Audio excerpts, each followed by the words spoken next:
नमस्कार दोस्तों एक बात तो आप में से ज्यादातर लोगों को याद होगी। पीएम मोदी ने कहा था जस्टिस विल बी डन, लेकिन शायद बहुत कम लोगों को याद हो उन्होंने एक और बात कही थी, justice will not only be done but it will also seen to be done. मतलब जस्टिस होता हुआ आपको दिखेगा। And let me tell you, जिस तरह का प्रहार भारत ने पाकिस्तान पर किया है, यह सिर्फ भारत नहीं पूरी दुनिया देख पा रही है कि जस्टिस हुआ है। तो इस वीडियो के अंदर बेसिकली वो जो 9 ठिकाने हैं जहां पर हमला हुआ उसके बारे में हम चर्चा करेंगे। लेकिन सबसे इंपॉर्टेंट इसमें यह है कि मुरित्के, जी हां दोस्तों, भारत ने मुरित्के पर भी हमला किया है। And let me tell you, ये टेरर हब है पाकिस्तान के अंदर।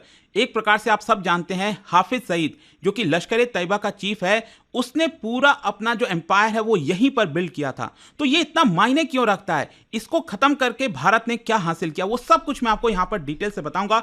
सबसे पहले तो मैं आपको ये बता दूं, वो जो 9 ठिकाने हैं जहां पर भारत ने हमला किया, उसमें से 4 जो बेस है वो डायरेक्टली पाकिस्तान में है। ये मैं पीओके की बात नहीं कर रहा हूं, डायरेक्टली जो पाकिस्तान है वहां पर 4 जगह हमला किया है भारत ने, और 5 ऐसी जगह है जहां पर आपको पाकिस्तान ऑक्यूपाइड कश्मीर में देखने को मिलेगा। इस मैप से आपको हर एक चीज अच्छे से समझ में आ जाएगी। जब हम बात करते हैं पाकिस्तान ऑक्यूपाइड कश्मीर की, मतलब ये एरिया हमारा ही है, पाकिस्तान ने गलत तरीके से ऑक्यूपाई कर रखा है। तो ये लाइन ऑफ कंट्रोल, यहां से अगर आप देखोगे तो ये आपको सबसे ऊपर मुजफ्फराबाद, नीचे बाग, उसके नीचे गुलपुर, उसके नीचे यहां पर कोटली और भीमबेर देखने को मिलेगा। तो ये 5 जो जगह आपने देखा ये पाकिस्तान ऑक्यूपाइड कश्मीर में आता है। तो यहां पर हमला किया है भारत ने, डायरेक्ट मिसाइल्स लॉन्च किए हैं। फिर पाकिस्तान के अंदर डायरेक्टली अगर आप देखोगे तो यहां पर सियालकोट हो गया, फिर चक अमरू हो गया, इसके नीचे यहां पर है मुरित्के जो कि पंजाब में है। आप समझिए पंजाब के ऊपर भारत ने मिसाइल दागा है, मुरित्के के ऊपर दागा है, और सबसे उसके नीचे आप देखोगे तो ये बहावलपुर जो कि अगेन एक बड़ा टेरर हब है, वो मैं आपको बताऊंगा। लेकिन सबसे पहले यहां पर अगर आप देखिए ध्यान से तो भारत ने कौन से वेपन्स का इस्तेमाल किया है। एक चीज ध्यान रखिएगा, ये जो पूरा स्ट्राइक किया है भारत ने पाकिस्तान के ऊपर, ये बहुत बड़े तरीके से कोऑर्डिनेटेड एक्सरसाइज था। ये आप देख सकते हो इंडियन एयरफोर्स, इंडियन नेवी और इंडियन आर्मीज आर्टिलरी विंग, ये सभी लोग under the chief of defence staff के तहत ये पूरा कमांड लिया जा रहा था, और डायरेक्टली भारत ने यहां पर पाकिस्तान पर स्ट्राइक किया। और कौन कौन से वेपन्स का इस्तेमाल किया आप देख सकते हैं, जैसे स्काल्प हो गया जो कि एयर लॉन्च्ड क्रूज मिसाइल है, जिसका ओरिजिन फ्रांस से आपको देखने को मिलेगा, और इसकी कैपेबिलिटी है कि हम डीप पेनिट्रेशन कर सकते हैं 500 किलोमीटर तक के रेंज की। फिर इसके अलावा हैमर बम का हमने इस्तेमाल किया है, प्रिसीजन गाइडेड स्टैंड ऑफ बम है, अगेन फ्रांस ओरिजिन का है, और यहां पर आप देख सकते हैं कि मिराज 2000, कई प्रकार से हम इसमें बम को जो है वो फेंक सकते हैं। फिर इसके अलावा यहां पर जो म्यूनिशंस हैं उसका इस्तेमाल हुआ, लाइट होविट्जर्स हो गए, कई सारी चीजों का इस समय बॉर्डर पर भी इस्तेमाल किया जा रहा है। तो ये इंपॉर्टेंट चीज है कि ये दोनों चीज, बॉम्ब और ये जो मिसाइल्स की मैंने बात की, इसका इस्तेमाल किया गया है इन 9 ठिकानों पर हमला करने के लिए। लेकिन जैसा मैंने आपको बताया कि यहां पर जो मुरित्के है वो बहुत मायने रखता है। ये बेसिकली लश्कर तैयबा का हेडक्वार्टर आप समझ लीजिए, और इसकी लोकेशन देखिए बहुत इंपॉर्टेंट है। अगेन ये पंजाब के गढ़ में जो लाहौर है उससे हार्डली 33 किलोमीटर अबव आपको देखने को मिलेगा। अगेन मैं आपको अच्छे से थोड़ा दिखाता हूं, ये आप देख सकते हो ये इंटरनेशनल बॉर्डर है, ठीक है। इसको एलओसी मत बोलेगा, एलओसी सिर्फ आपको जो जम्मू कश्मीर में है वहां पर आपको देखने को मिलता है। तो ये इंटरनेशनल बॉर्डर है, आप देख सकते हैं। इधर अमृतसर हो गया, ये अटारी वाघा बॉर्डर आप सब जानते हैं, और यहां पर है लाहौर, और लाहौर से जस्ट कुछ ही किलोमीटर दूर यहां पर आप समझिए मुरित्के। मतलब मैं आपको जैसे एक एग्जांपल बताऊं तो जैसे मान लीजिए भारत में दिल्ली है, दिल्ली से मान लीजिए फरीदाबाद हो गया, फरीदाबाद में एक तरह से हमला हुआ, कुछ उस प्रकार का हमला भारत ने पाकिस्तान पर किया है कि लाहौर से जस्ट सटा हुआ ये जगह है मुरित्के, यहीं पर हमने मिसाइल्स लॉन्च कर दिए। ये बेसिकली मेन कॉम्प्लेक्स वहां पर आपको देखने को मिलता है जिसका नाम है मरकज़े तैयबा, और इसको मस्जिद व मरकज तैयबा भी कहते हैं। ये अगेन आप देख सकते हो यहां पर इस तरह से पूरा आपको देखने को मिलता है, और ये फैला हुआ है लगभग 200 एकड़ में। मतलब ये तो आपको मस्जिद यहां पर देखने को मिलेगी, लेकिन ये बड़े स्तर पर फैला हुआ है 200 एकड़ में। और यहां पर क्या क्या चीजें हैं, रेसिडेंशियल क्वार्टर आपको मिलेगा, एक बड़ा मॉस्क जैसा मैंने आपको दिखाया, एजुकेशनल इंस्टीट्यूशन, यहां पर terror training camps, media production and recruitment centre, मतलब एक बहुत बड़ा टेरर हब।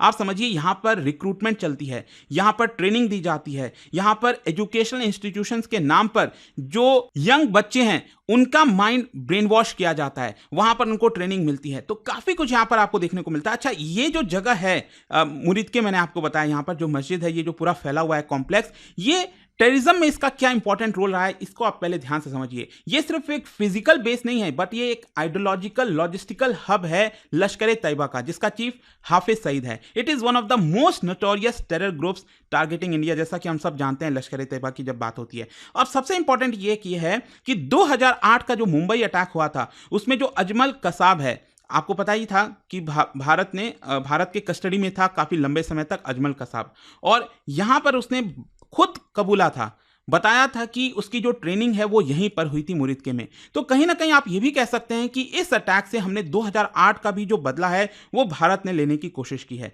फिर बताया जाता है कि यहाँ पर बड़े स्तर पर जो रिक्रूटमेंट है, रेडिकलाइजेशन है, वो यहाँ पर किया जाता है। और किस नाम से किया जाता है? जमात-उद-दावा। बेसिकली जो लश्कर तैयबा है उसी का ही पार्ट है ये जमात-उद-दावा, लेकिन जमात-उद-दावा को ये लोग दिखाते हैं कि देखिए ये एक एजुकेशनल, रिलीजियस एजुकेशन के काम में ये लोग जुटे रहते हैं, लेकिन एक्चुअल में यहाँ पर जो जिहादीज हैं उनका रिक्रूटमेंट किया जाता है।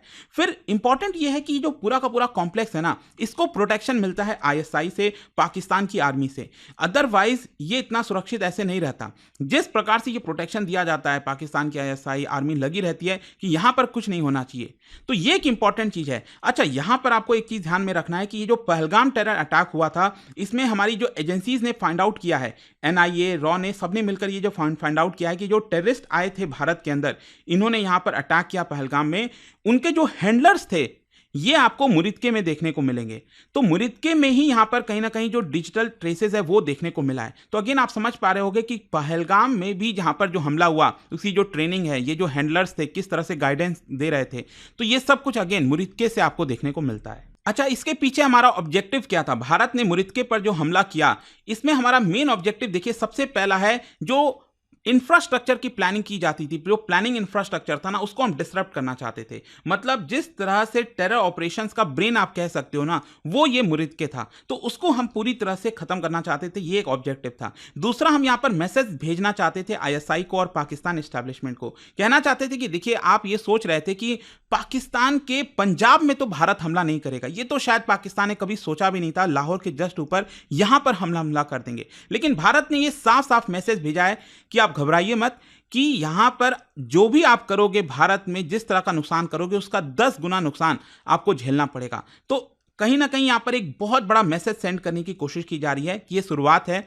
कि आगे संभल जाओ, अदरवाइज इससे भी और ज्यादा डीप जाकर भारत स्ट्राइक कर सकता है। फिर इसके अलावा यहां पर एक सिंबॉलिक स्ट्राइक है हाफिज सईद के लेगेसी पर, क्योंकि मैं आपको बता दूं, हाफिज सईद जो कि एलईटी का फाउंडर है, उसने ये पूरा एम्पायर जो है मुरिदके में वो बिल्ड किया था, तो उसके ऊपर भी हमें हमला करना था। ध्यान रखिएगा, अभी भी हाफिज सईद जिंदा है, ठीक है, इसका बदला भी लिया जाना है बाकी। लेकिन यहां पर आप अगेन देख सकते हो, भारत ने एक बात कही है कि हमने सिविलियंस के ऊपर हमला नहीं किया है, कोई भी सिविलियन कैजुअलिटीज नहीं हुई है। जितने भी लोग मारे गए हैं, देखो अभी अलग अलग फिगर्स आ रहे हैं, 90, 100। अभी क्या है ना कि जब प्रेस कॉन्फ्रेंस होगी इंडियन आर्मी की, उसमें देखते हैं कि क्या बताया जाता है क्या नहीं। लेकिन यहां पर आपको समझना है कि भारत ने कहा है कि हम डायरेक्टली टेररिज्म के ऊपर हमला कर रहे हैं, जो आतंकवादी हैं उनके ऊपर हमने हमला किया है। ओवरऑल यहां पर अगर हम इसके इंटरनेशनल इंप्लीकेशंस की बात करें, तो देखो भारत का ये जो एक्शन है वो दिखाता है कि हम टॉलरेट नहीं करने वाले। किसी भी प्रकार का अगर हमें हमला होगा तो क्रॉस बॉर्डर अटैक में हम रुकेंगे नहीं, हम यहां पर पाकिस्तान पर डायरेक्टली वॉर करेंगे। एक मैसेज भी सेंड कर रहा है भारत एक प्रकार से कि हम वॉर को एस्केलेट नहीं करना चाहते, यहां पर हम चाहते हैं कि जो टेररिज्म है उसका दी एंड हो जाए। यह भी एक बड़ा मैसेज है। और भारत आशा करेगा कि जो जितनी भी पावरफुल कंट्रीज हैं, चाहे वो यूएस है, फ्रांस है, गल्फ कंट्रीज हैं, वो कहीं ना कहीं भारत के पास ही रहेंगे, भारत का साथ खड़े रहेंगे। और अभी तक आप देखोगे तो कोई ऐसा यहां पर भारत के खिलाफ कोई स्टेटमेंट वगैरह नहीं आया। जो टर्की और जो चाइना है वो तो जैसा बोलना है वो तो बोलेंगे। लेकिन यहां पर एक चीज आपको जो इंपॉर्टेंट है समझनी है मुरिदके को लेकर, कि पहले जो भारत ने सर्जिकल स्ट्राइक किया था 2016 में, एयर स्ट्राइक किया था बालाकोट 2019 वाला, तो वो सब कुछ क्या था कि अगेन हमने डीप जाकर किया था। लेकिन ये और ज्यादा डीप जाकर पाकिस्तान के ऊपर हमने हमला किया है, जो आप कह सकते हैं ना, जो ओवरऑल इंडियन आर्मी की ऑपरेशनल कॉन्फिडेंस है उसको काफी ज्यादा बढ़ाएगा कि हम पाकिस्तान के किसी भी कोने पर हमला कर सकते हैं। ओवरऑल कंक्लूजन यही निकलता है कि मुरिदके के ऊपर हमला करके भारत ने जो टेरर प्लानिंग का एपिसेंटर था उसको खत्म किया। भारत नहीं चाहता कि किसी भी प्रकार का एस्केलेशन हो, यहां पर हम चाहते हैं कि टेररिज्म का खात्मा हो। और कहीं ना कहीं हमने ये दिखाया है, बताया है पाकिस्तान को कि अगर आप रेड लाइन क्रॉस क्रॉस करोगे तो हम पीछे हटने वाले नहीं हैं। और साथ ही साथ हमने अपनी कैपेबिलिटी को भी दिखाई है कि यहाँ पर प्रिसाइज, प्यूनिटिव और पॉलिटिकली इंपैक्टफुल जो मैसेज है वो हमने पाकिस्तान को सेंड किया है। तो ये एक बहुत इंपॉर्टेंट था, मैं आपको बताना चाहता था मुरित्के के बारे में, किस तरह से भारत ने एक स्ट्राइक करके जो पाकिस्तान का टेरर हब है उसको खत्म किया। और जाने से पहले आप सबके लिए क्वेश्चन है, देखो क्वेश्चन बहुत ही इंटरेस्टिंग और इंपॉर्टेंट है। आपको बताना है हमारे संविधान में कौन सा आर्टिकल है जो अलाउ करता है पार्लियामेंट को to make laws for extra territorial offences like terrorism. कौन सा आर्टिकल हमें अलाउ करता है? इसका राइट आंसर आप सब जानते हैं, मेरे इंस्टाग्राम पर तो मिलेगा ही, वहां पर अगर आप नहीं हो कोई बात नहीं, टेलीग्राम से ले सकते हैं इसका सही उत्तर। और जैसा कि आप सब जानते हो आज से हमारा जो नया बैच है फाउंडेशन बैच यूपीएससी 2026 के लिए वो स्टार्ट हो रहा है। You can use this code Ankit live to get maximum discount.